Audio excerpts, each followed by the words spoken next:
Hi, this is Wes from Wes Ward Auto Repair, and I'm here today to talk to you about warming up your car when it's cold during the winter time.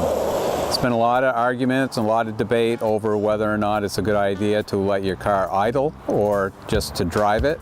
And I'm here to tell you that after 37 years of being in this business, my opinion is that you should take your car, you let it warm up for just a minute or so, just to let the fluids get moving, and then take the car and drive it. And when you drive it, it will warm up quicker than if it's just sitting and idling.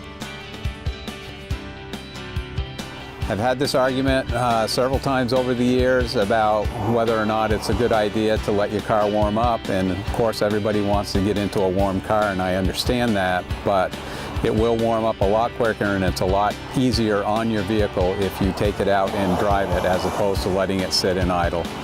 The car is cold, the engine may be warm, it may be warm inside the car, but all of the other components that are associated with driving the car, such as the tires and the brakes and the transmission, those are all still cold, so they need to warm up at the same rate.